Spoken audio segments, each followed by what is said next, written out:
Vale. Muy bien, hermanos, pues como algunos comentabais, por fin en esta tarde llegamos al capítulo 21 de Apocalipsis. Seguro que muchos de vosotros, después de toda esta andadura por el libro de Apocalipsis, donde hemos visto cosas, algunas de ellas muy duras, ¿no? En el sentido de juicio de Dios, pero también esperanza, en un sentido porque todo ese juicio de Dios es un juicio justo de Dios, que nos habla acerca de que Él va a traer un mundo donde ya no habrá más pecado, donde no habrá más mentira, donde no habrá más maldad. Y en esta tarde vamos a comenzar a ver la última de las revelaciones, en esas 7 revelaciones en las que yo he dividido el libro para ayudarnos a entender la estructura y el mensaje del libro. En esta tarde vamos a comenzar a ver esa última y 7ª revelación que he llamado Cielos Nuevos y Tierra Nueva, que comienzan en el capítulo 21, versículo 1 del libro de Apocalipsis y que veremos hasta el versículo 5 del capítulo 22. ¿Vale?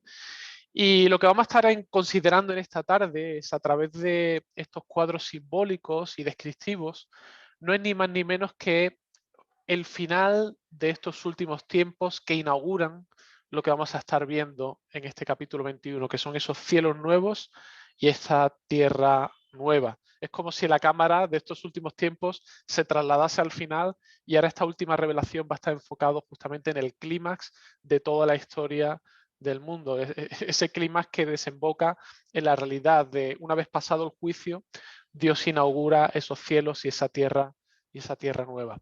Y lo que vamos a estar considerando esta tarde, en un sentido, es demasiado glorioso quizás para que podamos captarlo con toda su profundidad y con toda su plenitud, pero el Señor nos lo ha revelado y debemos verlo como en parte un regalo del Señor, también para animarnos a seguir en nuestra carrera, en este desierto por el que estamos viviendo, donde tenemos lucha contra nuestro propio pecado, luchas también con un mundo que se opone a Cristo. Y esta visión que el Señor nos regala creo que es una visión que nos ayuda a animarnos para seguir en la carrera, para que pongamos nuestra mirada precisamente en estos cielos nuevos y tierra nueva que Él nos quiere regalar y que podamos ver la gloria que hay en ello y para que podamos disfrutar de lo que será el día en el que estemos con el Señor en una plenitud total de comunión con Él, ¿no? Es verdad, es una gloria futura, pero de momento podemos empezar a degustarlo a través de esta revelación que el Señor nos ha dado. Es como que al final de Apocalipsis el Señor nos brinda este postre para terminar con dulce sabor de boca, ¿no? Y recordad que esta visión la da el mismo Señor Jesucristo, es su palabra, es verdad. No es un cuento de hadas, no es simplemente un final bonito de una película, es algo que vamos a ver que es verdad porque su palabra es verdad. Y algo interesante, recordaba de hecho un estudio que nos dio Arturo Terrazas hace mucho tiempo. Él decía que la Biblia empezaba como terminaba, y es cierto. Estamos viendo ahora ya el final de Apocalipsis y es curioso que vemos muchas similitudes entre el principio de la Biblia y el final de la Biblia.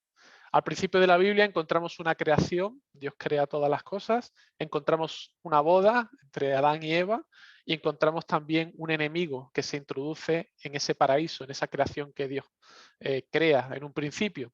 Y ahora llegamos al final de Apocalipsis y encontramos estas mismas cosas pero en orden inverso. Encontramos un enemigo que es destruido, encontramos la celebración de otra boda, pero esta vez es la boda de las bodas, la boda a la que apunta un matrimonio entre un hombre y una mujer, que son las bodas del Cordero, la boda entre Cristo y su iglesia, y encontramos finalmente una nueva creación. Interesante que es el orden inverso, ¿no? Pero también vamos a encontrar muchos contrastes, ¿no? A medida que vayamos viendo o hemos visto el libro de Apocalipsis y veremos en esta última sección, vamos a encontrar también muchos contrastes entre Génesis y Apocalipsis. Si Génesis nos presentaba un paraíso perdido por el pecado de Adán y de Eva, ahora en Apocalipsis lo que vamos a encontrar y vamos a estar viendo en esta tarde es un paraíso restaurado.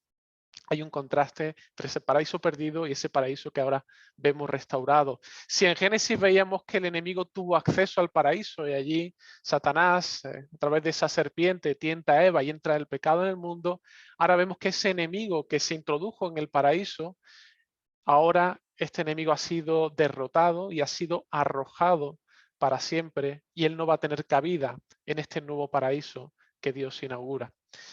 Si en Génesis veíamos que el hombre fue expulsado del jardín del Edén, ahora lo que vamos a encontrar es que al hombre le es dado derecho para entrar en este paraíso de Dios y le es dado el derecho de tomar de ese árbol de la vida al que le fue negado el acceso cuando fue expulsado del paraíso. Si en Génesis veíamos que la tierra quedó bajo la maldición por causa del pecado, aquí vamos a encontrar en Apocalipsis al final que se nos dice que en este cielo nuevo y esta nueva tierra ya no va a haber más maldición. Ya no habrá más maldición. De hecho, lo dice explícitamente en Apocalipsis 22, versículo 13. Si en Génesis veíamos el origen de la muerte, ahora en Apocalipsis vemos que la muerte es echada también a ese lago de fuego. Ya no habrá más muerte en estos cielos nuevos y esta tierra nueva.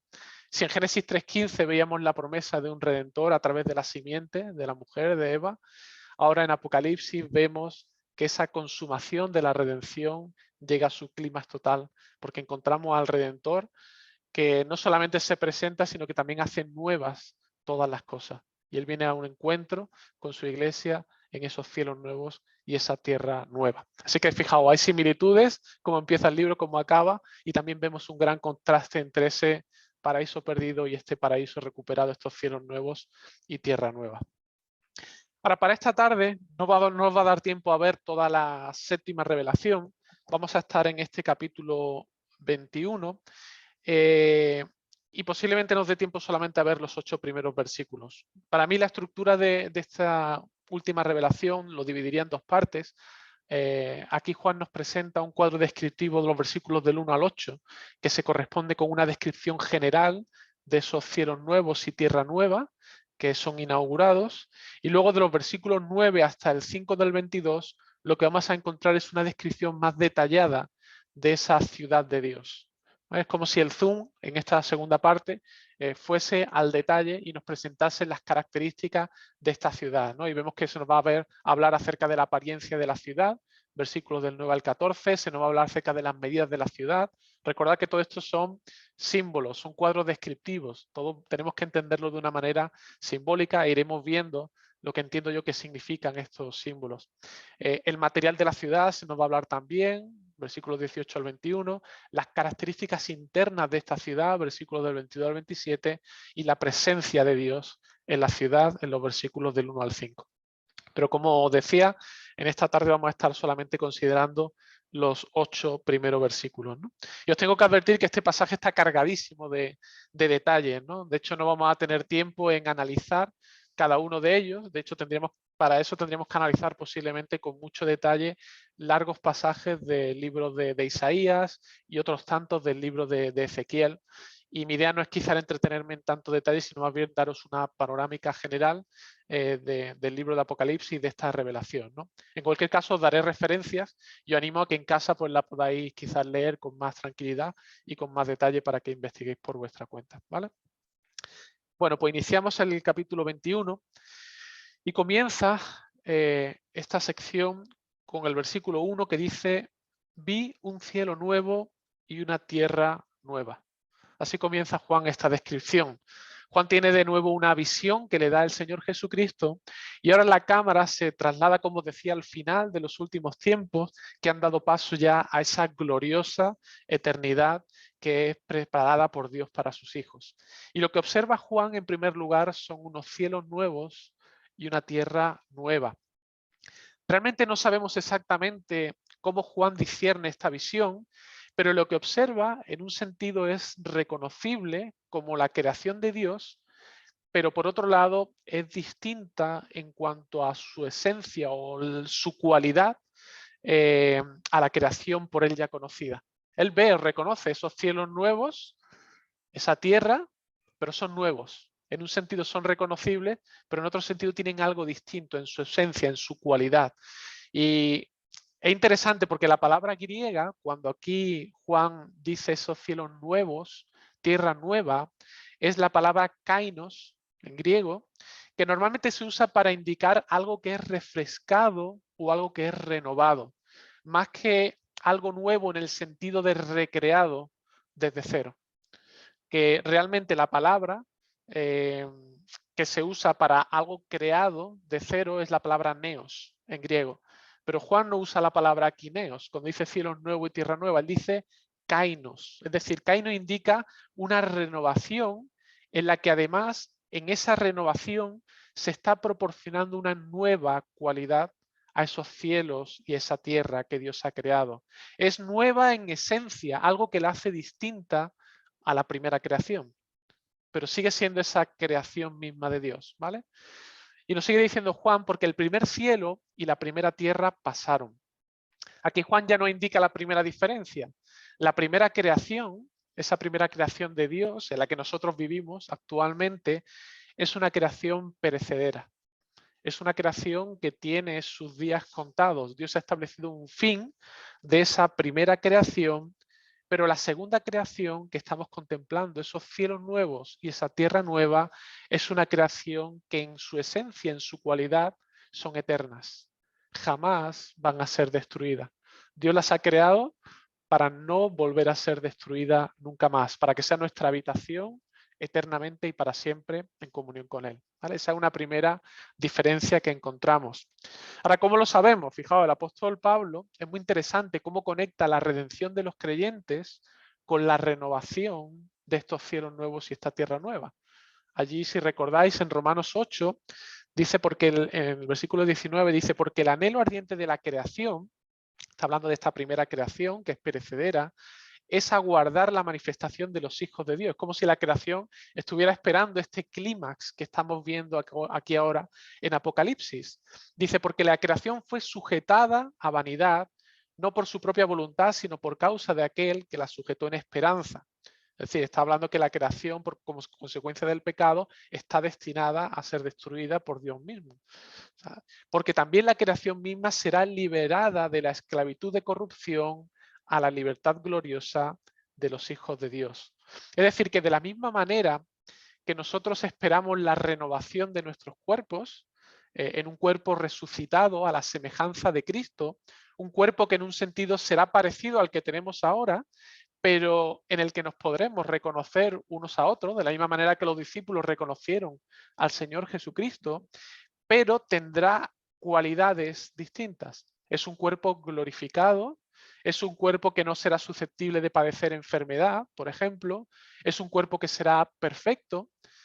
Pues de la misma manera que nuestros cuerpos van a ser renovados en ese sentido y glorificados, asimismo, estos cielos nuevos y tierra nueva que vemos Apocalipsis, esta creación primera espera una renovación, conservando en parte su similitud a como la conocemos ahora, pero que será renovada y con nuevas cualidades. Será eterna, no podrá ser destruida, no habrá contaminación, no habrá maldad, no habrá pecado, y muchas más cosas que seguro que iremos descubriendo en esos cielos nuevos y esa tierra nueva. Pero una cosa está clara, y es que los cielos nuevos y la tierra nueva son, no van a ser un mundo completamente distinto a lo que conocemos ya. No viviremos, por así decirlo, en una dimensión alienígena completamente nueva para nosotros, ¿no? Habrá similitudes. Tampoco estaremos en el espacio etéreo cantando con un arpa, como algunos pintan la imagen del cielo. Esa no es la idea del cielo que nos presenta la Biblia, no es la idea del cielo que nos presenta aquí el libro de Apocalipsis, sino que lo que Apocalipsis nos presenta más bien es un mundo semejante al que conocemos ahora en parte, pero renovado y muchísimo mejor, con muchas más cosas por descubrir, con muchas más cosas con las que asombrarnos. Y lo digo porque hace tiempo veía, vamos, no solo ver mucho el programa, pero alguna vez lo vi, el programa este de Pablo Motos, del hormiguero, y era interesante porque él tenía una sección ahí al final del programa que le llama pasarse de la raya, y lo que hacía era, hace como reflexiones un poco filosóficas, ¿no? De hecho, la gente le critica mucho por eso, porque le dicen que ya está el cura ahí predicando, ¿no? Pero era muy interesante la visión que él tenía acerca del cielo, porque a él le parecía un sitio aburrido. Le pareció un sitio aburrido porque en su imaginación para él el cielo era un sitio perfecto donde no hay nada que hacer y donde simplemente estaremos aburridos tocando el arpa o no haciendo nada, ¿no? Así que fijaos el concepto que el mundo o la gente que no conoce la Biblia tiene acerca del cielo.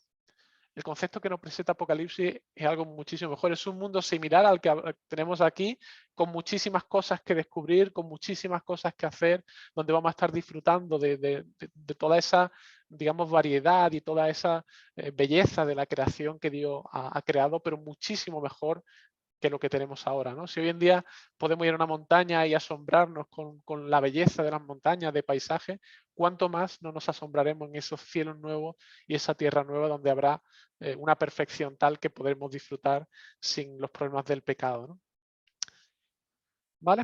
Pues, vale, entonces Juan ve esos cielos nuevos, esa tierra nueva, porque el primer cielo y esa primera tierra pasaron, y nos dice además algo muy curioso, dice que el mar ya no existía más, ¿no? Recordad, Juan sigue describiendo esos cielos nuevos y esa tierra nueva, y para ello, tal y como ha venido haciendo a lo largo de todo el libro, él está usando imágenes simbólicas para describir las realidades que el Señor nos quiere comunicar. Ahora, ¿por qué Juan ahora nos dice que en esos cielos nuevos y esa tierra nueva el mar ya no existía más? ¿Es que acaso no va a haber playas, no va a haber ríos? ¿Se refiere a eso Juan realmente cuando él dice que el mar ya no existía más? Pues no, evidentemente no es eso. Se trata de nuevo de un símbolo que tenemos que entender. Porque ¿qué simboliza el mar? Hemos estado viendo a lo largo del libro de Apocalipsis que el mar ya ha aparecido en otras ocasiones. El mar simboliza la maldad. El mar simboliza la incredulidad, las naciones que se agitan y que se rebelan contra Dios, aquellas que también causaban tribulación contra la iglesia. Por ejemplo, en Apocalipsis 13:1 nos decía que esa primera bestia, que es uno de los aliados de Satanás, surgía del mar. Y veíamos que esta primera bestia representaba los poderes políticos que nace del mundo que vive en pecado, que se agita, que está en rebelión contra Dios, y de esa lucha por dominar a los demás es de donde surgen estos gobiernos que son impíos, que son contrarios a la voluntad de Dios, de ese mar, de esa multitud de gente impía donde vemos la maldad y el pecado. O mirad cómo Isaías compara el mar con esa agitación de los pueblos. Allí en Isaías 57:20 dice, pero los que aún me rechazan son como el mar agitado, que nunca está tranquilo, sino que continuamente revuelve el lodo y la tierra. ¿Os dais cuenta la imagen que está usando aquí Isaías? Las naciones, el mundo, la gente que rechazan al Señor son ese mar agitado. El mar también es un lugar de muerte. Nos dice Apocalipsis 20:13 que el mar entregó a sus muertos y la muerte y la tumba también entregaron a sus muertos y después fueron juzgados, ¿no? El mar es también comparado con el lugar del mundo idolátrico, donde se veía ese pecado y el mundo comerciando, ¿no? Allí en Apocalipsis 18 veíamos esa idea, ¿no? Así que cuando Juan aquí dice que en los cielos nuevos y en la tierra nueva el mar ya no existía más, lo que quiere decir es que en estos cielos nuevos y esta tierra nueva ya no habrá más amenaza de Satanás para con los hijos de Dios. Ya no habrá nadie que se rebele contra Dios. Ya no habrá ese movimiento de personas que estén en oposición y en rebeldía contra Dios. Ya no va a haber más muerte en ese mundo. Ya no habrá más idolatría. Todos en ese cielo nuevo y esa tierra nueva van a vivir en paz y en seguridad con un corazón entregado a su Dios, viviendo en completa armonía con Él y cada uno con su prójimo. Eso es lo que significa que el mar ya no existía más. Esa es la idea que aquí Juan nos está presentando. Ahora no sé si te imaginas un mundo así. ¿Cómo debe ser un mundo así, donde no haya más pecado, donde no haya más maldad, donde ya no haya más ignorancia acerca de Dios, donde la palabra de Dios dice que llenará la tierra como las aguas cubren el mar? Todo el mundo en comunión perfecta, todo el mundo adorando al Señor, todo el mundo en una buena relación y armonía unos con otros, ¿no? Es la utopía que el mundo busca, ¿no? Y que busca a través de sistemas políticos, de obtener riqueza o de muchos otros medios, pero que nunca alcanza, porque eso solamente lo puede proporcionar Dios. Y si bien Juan nos ha presentado en el versículo 1 una descripción general del escenario, ahora es muy interesante porque a partir del versículo 2 nos va a presentar a los actores que van a disfrutar de ese escenario preparado por Dios, aquellos para los cuales ha sido preparado y diseñado estos cielos nuevos y esta tierra nueva. Y nos sigue diciendo Juan, y yo, Juan, vi la santa ciudad, la nueva Jerusalén, descender del cielo de Dios, dispuesta como una esposa ataviada para su marido. Y oí una gran voz del cielo que decía, he aquí el tabernáculo de Dios con los hombres, y él morará con ellos, y ellos serán su pueblo, y Dios mismo estará con ellos como su Dios. Juan ve ahora una ciudad santa, le llama la Nueva Jerusalén, que además desciende del cielo, pero además se la compara con una esposa que es adornada para su marido. Va a recibir a su esposo para esas bodas del Cordero. Ahora, ¿es una ciudad literal? ¿Es una renovación en un sentido de la actual ciudad de Jerusalén, allí en la nación de Israel? Pues no lo creo. No lo creo porque Juan sigue usando un lenguaje simbólico aquí. Él está pintando un cuadro que nos está describiendo esta escena. Y una ciudad no se puede descender físicamente del cielo. No me imagino a Jerusalén físicamente descendiendo, no tiene sentido, ¿no? Ni tampoco podríamos comparar a Jerusalén con una persona, con una esposa ataviada para su marido. Juan está describiendo a la iglesia del Señor. Juan está describiendo al cuerpo de los creyentes, al conjunto de todos los que han vencido juntamente con el Cordero y que están dispuestos a recibirle. Desciende del cielo porque tiene una naturaleza celestial. La iglesia, el cuerpo del Señor, tiene una naturaleza celestial. Es Dios quien la ha escogido y es Dios quien la ha formado y es Dios quien la ha santificado y le ha dado ese carácter precioso para presentársela a su Hijo. De hecho, Él ha estado preparándola durante todos estos últimos tiempos para presentársela preciosa a su marido, que es el Señor Jesucristo. ¿Recordáis la promesa que Jesús le da a la iglesia en Filadelfia? Allí en el capítulo 3, cuando Él está dando esos mensajes a las 7 iglesias, a Filadelfia le dice: al que venciere, yo le haré columna en el templo de Dios y nunca más saldrá de allí. Y escribiré sobre él el nombre de mi Dios y el nombre de la ciudad de mi Dios, la nueva Jerusalén, la cual desciende del cielo de mi Dios y mi nombre nuevo. ¿A quién estaba hablando? ¿A quién estaba dándole esta promesa? A la iglesia del Señor, en este caso a Filadelfia, pero en un sentido a la iglesia del Señor. De hecho, también en Apocalipsis 21:2 es una visión que profetiza el cumplimiento de esta promesa que Jesús da a su iglesia en Apocalipsis 3:20. Esa promesa que le da al que venciere, ahora en Apocalipsis 22, por así decirlo, el Señor está abriendo una ventana para que veamos de manera prospectiva el cumplimiento de algo que aún está por venir, ¿vale? Y es llamada nueva porque es el cumplimiento de la promesa también profetizada sobre la asolada Jerusalén en los tiempos de Isaías. Allí, si nos vamos al libro de Isaías y no vamos a verlo completo, solamente veremos algunos versículos, veíamos que como consecuencia del pecado de Israel, el juicio de Dios iba a caer sobre Jerusalén por su idolatría y por su desobediencia. Y Dios, al mismo tiempo que envía ese juicio, no se queda ahí, sino que el Señor les da una promesa de restauración. Pero es muy interesante ver que dichas promesas tienen un cumplimiento en una Jerusalén que tiene un nombre nuevo, en el verdadero Israel, en la verdadera Jerusalén, en la nueva Jerusalén, que es la celestial. Algunos interpretan esto que tiene que tener un cumplimiento para la Jerusalén física en la tierra de Israel, ¿no? Y ya bueno, tienes que montar todo el esquema de entender ese milenio en la tierra con Cristo gobernando, donde esas promesas serán de nuevo cumplidas. Pero fijaos, Isaías 62, 1 al 5, la promesa tan preciosa que el Señor da, sabiendo que Él iba a enviar juicio contra Jerusalén, dice: por amor de Sión no callaré, y por amor de Jerusalén no descansaré. Fijaos, Dios no se da por vencido porque su amor es inagotable. Dice: hasta que salga como resplandor su justicia y su salvación se encienda como una antorcha. Entonces verán las gentes tu justicia y todos los reyes tu gloria, y te será puesto un nombre nuevo, que en la boca de Jehová nombrará. Cuando Dios, sabéis que nombra algo y da un nombre nuevo, generalmente es indicativo de la nueva naturaleza que les da a esa persona. Dice: y serás corona de gloria en la mano de Jehová y diadema de reino en la mano del Dios tuyo.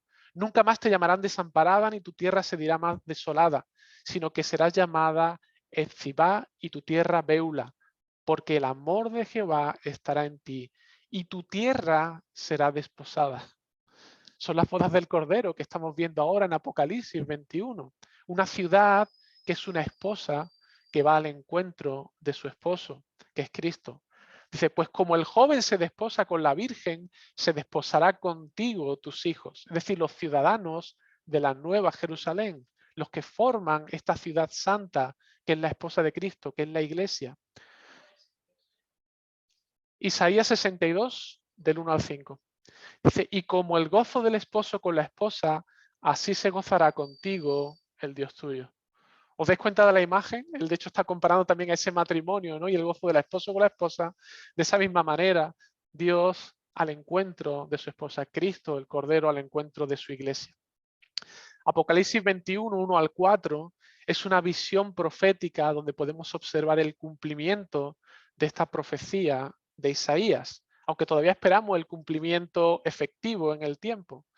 De alguna manera, el Señor Jesucristo, a través de esta revelación, nos ha mostrado el cumplimiento de su promesa, una promesa dada desde el principio y que vemos anunciada ahora en el libro de Isaías y cuyo cumplimiento pleno encontramos en esta profecía, en esta revelación de Apocalipsis. Ese es el primer actor que veíamos en esta escena, esa ciudad, esa esposa.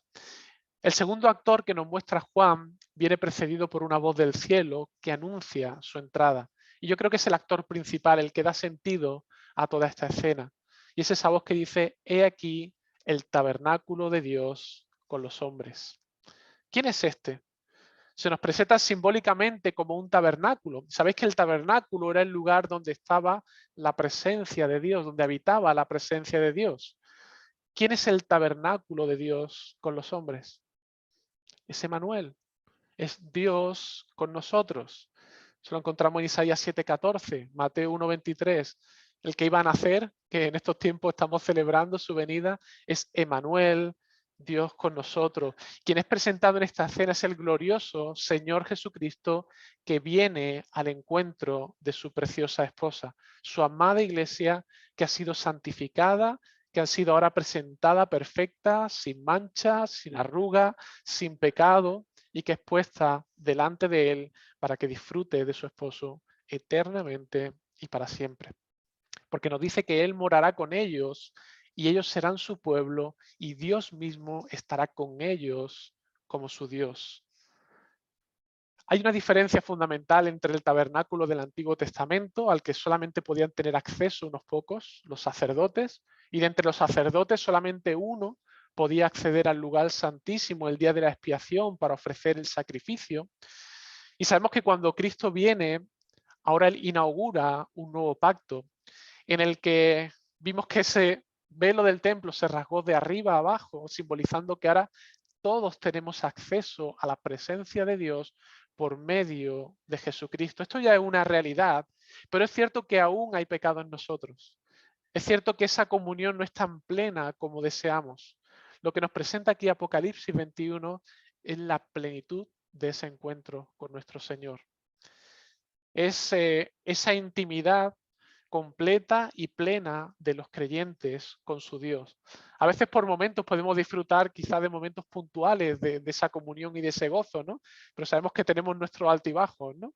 A veces incluso tenemos encuentros, campamentos con hermanos donde parece que estamos en el cielo, ¿no? Y disfrutamos de esa comunión, de esa presencia y desearíamos que durase eternamente, ¿no? Y después vemos que la realidad es que, bueno, tenemos nuestros altibajos. Pero hermanos, lo que se describe aquí no tiene comparación alguna con esa experiencia puntual, es increíblemente mejor que eso. En aquel día vamos a tener un encuentro personal y cara a cara con Dios a través de nuestro Señor y Salvador Jesucristo. Aquel que lo llena todo en todo, aquel que conoce hasta lo más íntimo de tu ser, aquel al que realmente no le puedes esconder nada y con el que te encuentras a gusto, te encuentras como si estuvieras en casa. Aquel con el que te gustaría pasar toda la eternidad. Y no será una relación etérea o puramente espiritual, sino que de alguna manera le veremos cara a cara. Podremos ver a nuestro Señor, podremos tocar a nuestro Señor, podremos salir a dar un paseo, entiendo también, con Él, podremos sentarnos una tarde a poder hacerle preguntas y poder tener una conversación con Él. Porque Dios ha querido revelarse y tener comunión con los hombres. Por eso se encarnó. Es Dios hecho hombre, para que podamos tener esa comunión y esa relación. Y lo que estamos viendo aquí en Apocalipsis es justamente el encuentro de nuestro Señor con su iglesia. Yo no sé, yo estoy preparando ya una lista de preguntas que hacerles cuando llegue ese día. ¿Y qué hará Jesús con su pueblo? Estas palabras que ahora Juan revela son, creo que, poderosamente consoladoras para nosotros y también para la iglesia del primer siglo, aquellos que estaban siendo perseguidos, aquellos que estaban sufriendo la oposición, muchos de los cuales fueron cruelmente asesinados por causa de su fe, muchos que seguramente han llorado por la fuerte presión y por la oposición del mundo que los odiaba a muerte por ser cristianos, y muchos clamaron seguramente amargamente por tanto dolor y tanto sufrimiento. Pero fijaos, en aquel día, como nos dice esta revelación, Jesús mismo compensará con creces todo ese dolor. Porque nos dice el versículo 4 que allí Él mismo enjugará toda lágrima de los ojos de ellos. Y ya no habrá más muerte, ya no habrá más llanto, ni clamor, ni dolor, porque las primeras cosas pasaron. Todo se acabó. Ahora solamente hay gozo pleno, eterno, para siempre. Es el fin de todo sufrimiento, de todo dolor, de todo clamor, de toda muerte, de todo miedo. Todo eso habrá quedado atrás como una pesadilla lejana.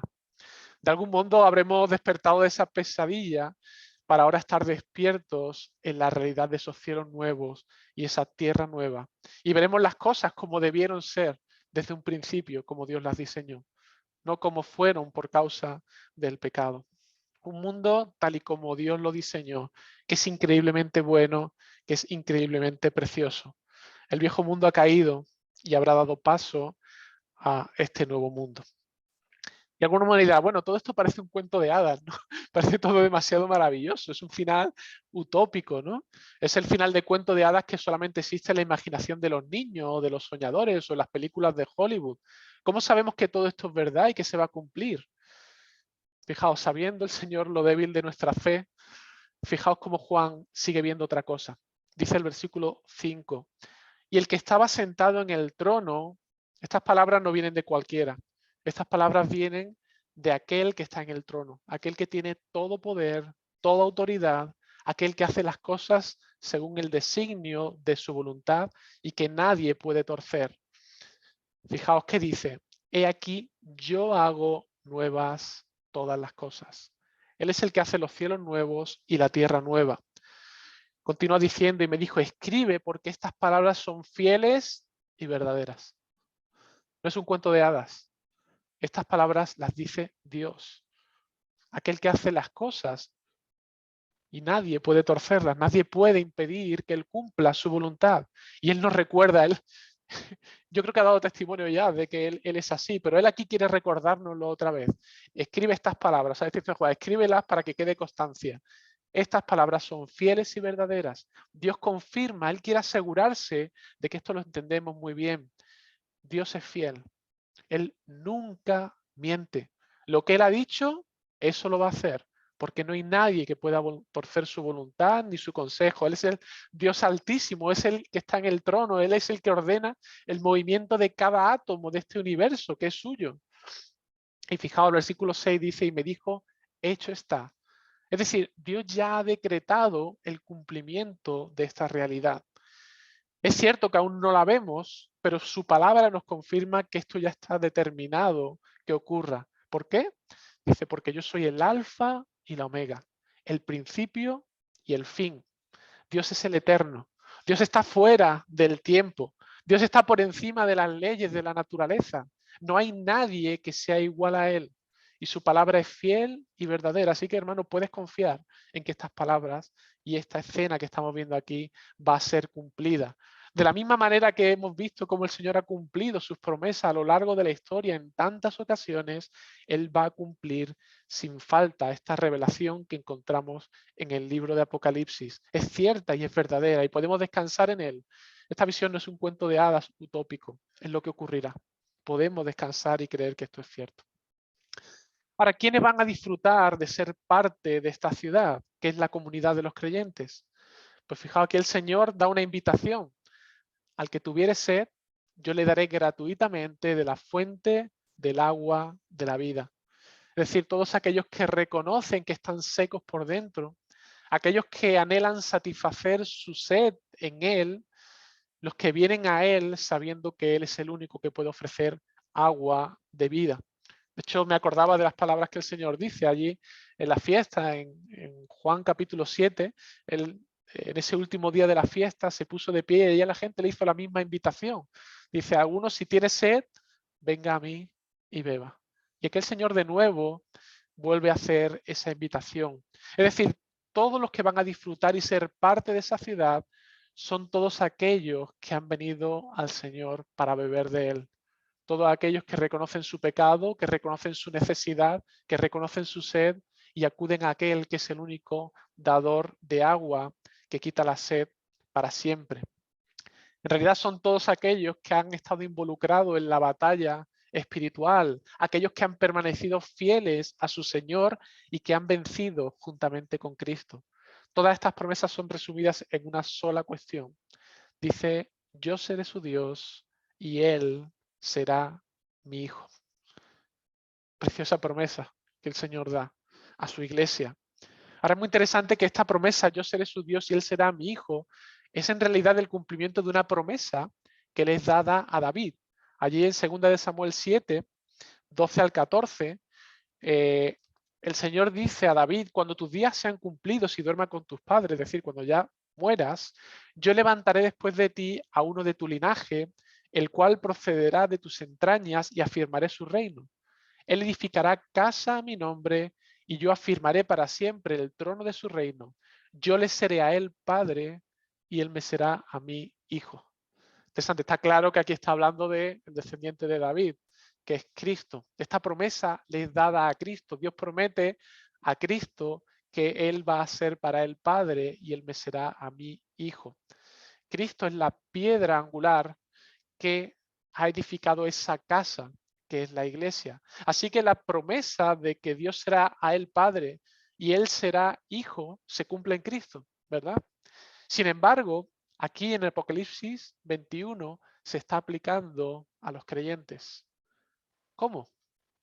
Pues en virtud de que Cristo nos representa delante del Padre. Él es la cabeza, pero la iglesia es su cuerpo. Nosotros, por tanto, esta promesa que es aplicada a Cristo, a nosotros también, juntamente con Él, se nos aplica. Somos nosotros los creyentes coherederos de Él, de todas las promesas que el Padre le ha dado a Cristo. Nosotros como creyentes, como cuerpo de Cristo, somos coherederos de Él y de esta promesa también dada. Como lo dice el apóstol Pablo en Romanos 8, 17, si hijos, también herederos, herederos de Dios y coherederos con Cristo, si es que padecemos juntamente con Él, para que juntamente con Él seamos glorificados. Así que es preciosa esta promesa, estos herederos, esta iglesia que va a apropiarse de todas esas bendiciones que solamente Cristo merece, pero que nosotros vamos a recibir como coherederos con Él. Ahora, Juan aquí también quiere dejar algo claro, y es que si por un lado nos describe a los que van a estar incluidos y van a formar parte de esa ciudad, también él nos describe quiénes estarán excluidos de ser parte de ese pueblo y de disfrutar de esa comunión y de esos cielos nuevos y esa tierra nueva. ¿Y quiénes están excluidos? ¿Quiénes no van a poder participar de esa bendición? Los que han rechazado, los que no han querido aceptar esa invitación a beber de él, los que no tienen sed de su presencia, los que viven a gusto en el pecado. Fijaos, la lista la da aquí en el versículo 8. Dice, pero los cobardes e incrédulos, los abominables y homicidas, los fornicarios y hechiceros, los idólatras y todos los mentirosos tendrán su parte en el lago que arde con fuego y azufre, que es la muerte segunda. Aquí tenemos en un sentido un resumen de los pecados que el Señor mismo había advertido a su iglesia allí al principio de Apocalipsis a no cometer. Dice cobardes e incrédulos. No son solo los no creyentes en general, sino más concretamente aquellos que, declarando decir que pertenecen a la comunidad de la iglesia, en realidad temiendo a Dios, temiendo más a los hombres que a Dios, han sucumbido al no enfrentarse a la persecución. Estos cobardes a lo que se refiere a Juan, creo que son aquellos que han vuelto atrás, aquellos que han abandonado a la iglesia, aquellos que se han rendido en la lucha espiritual. La palabra, de hecho, cobardes, que es deilos, sugiere la idea de una fe vacía, una fe vacía. Digo ser creyente, pero en el momento de la verdad me aparto y prefiero aliarme con el mundo. Juan además incluye en la lista los abominables y homicidas, los fornicarios y hechiceros, los idólatras y todos los mentirosos. Estos son pecados que hacen referencia al estilo de vida de los incrédulos. Pero fijaos también algunos de los pecados que el Señor denuncia en Apocalipsis, al capítulo 2 y 3, que estaban siendo cometidos dentro de la iglesia, también creo que aparecen aquí reflejados. Por ejemplo, la iglesia a Pérgamo, allí dice el Señor, pero tengo unas cuantas cosas contra ti, que ahí retienes a lo de la doctrina de Balaam, que enseñaba a Balac a poner tropiezo ante los hijos de Israel, a comer de cosas sacrificadas a los ídolos y a cometer fornicación, idolatría y fornicación. El Señor estaba advirtiendo a esta iglesia acerca de eso. O la iglesia Antiatira, por ejemplo, también le dice, tengo unas cuantas cosas contra ti, que toleras a esa mujer Jezabel, que se dice profetiza, que enseña y seduce a mis siervos a fornicar y a comer cosas sacrificadas a los ídolos. Abominables y homicidas creo que se refiere a la idolatría, especialmente estos actos idolátricos que involucraban incluso el sacrificio humano a falsos dioses. Los homicidas incluyen a los agentes de la bestia que han participado junto con la gran ramera en la persecución y el exterminio de los creyentes. Fornicarios y hechiceros, asociado quizá a la prostitución en la que participaban en esos cultos idolátricos, en el cual estaba también involucrada pues la magia y el ocultismo, esa hechicería que aquí habla, ¿no? En definitiva, este catálogo de pecado concluye con todos los mentirosos. Esto parece quizás hacer referencia a todos aquellos que profesaron un falso cristianismo, aquellos que dijeron ser creyentes, pero que en realidad su estilo de vida era un estilo de vida donde brillaba por la falta de santidad. Estaban siguiendo los pecados que son nombrados en esta lista. Y yo creo que esto debería ser una advertencia para todo, ¿no? De la misma manera que hay un cielo nuevo y una tierra nueva que son eternos, aquí nos presenta ese lago de fuego como una eternidad separada de Dios, una eternidad de tormento. Y aquí Juan lo describe simbólicamente mediante este lago que arde con fuego y azufre. Es un lugar de tormentos separados completamente de Dios, el mismo lugar al que es destinado Satanás y sus huestes de maldad. Y esto es lo que Apocalipsis aquí llama esa segunda muerte. Como decía en algún estudio anterior, la primera muerte a veces le tenemos mucho miedo, pero lo importante es la segunda muerte. Esa es a la que realmente debemos temerle. Voy a terminar con algunas reflexiones, ¿vale? 3 cosas que me gustaría remarcar y terminamos estos versículos en esta tarde. En primer lugar, acerca de la naturaleza de esta nueva creación, ¿no? Por un lado, ¿cuánta gente piensa que el cielo es ese lugar etéreo, como aburrido? Algunos incluso se imagina eso, los santos flotando en las nubes para siempre. Pero fijaos, desgraciadamente, esto no es solo la perspectiva de los creyentes nominales. Incluso algunos creyentes verdaderos tienen a veces esa visión falsa acerca del cielo.